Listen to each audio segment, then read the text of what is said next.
Alam mo, mamaya talaga kakain talaga ako kung napakarami. Kasi grabe, nakakapagod pala itong volunteer na ito. Diyos ko, Lord.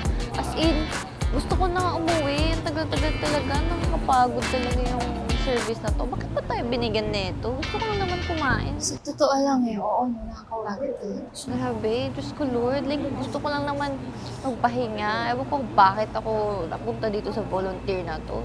Wala naman ako natututunan masyado. Kundi magtrabaho at magtrabaho, gumalaw at gumalaw. Kakainis.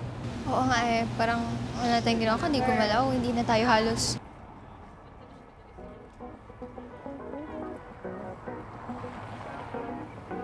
Hello? Amber, seryoso? Anong problema mo? Wala, pagod lang. Ang dami nating ginawa eh. Nakakapagod kaya. Guys, gusto niyo ba ng tragic love story? Hindi. Kulang. Alam nyo, dito sa puno na to, itong puno kinatatayuan natin, noong unang panahon, may isang dalaga at binata. Nagmamahalan sila. Tapos, sadly, di sila makapagkita masyado kasi nga may gera, may sundalo, may curfew. Pero may paraan sila paano mapagkita. Nag-iiwan yung lalaki dito ng bulaklak. Yun yung sign na makikita sila tuwing gabi. Alam mo, nung isang gabi, nag-iwan yung lalaki ng bulaklak dito. Di na siya nakita.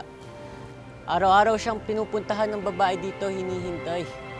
Iniisip ko nasan yung lalaki. Hanggang sa nabaliw na siya.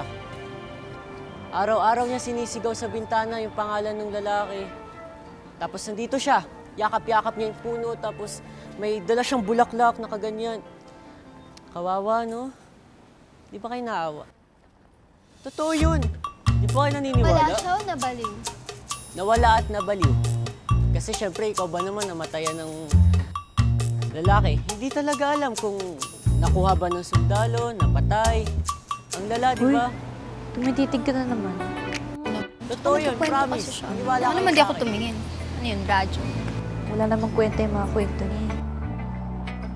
Sabagay. Ikaw, di ka naniniwala sa akin. Well, lola ko yun.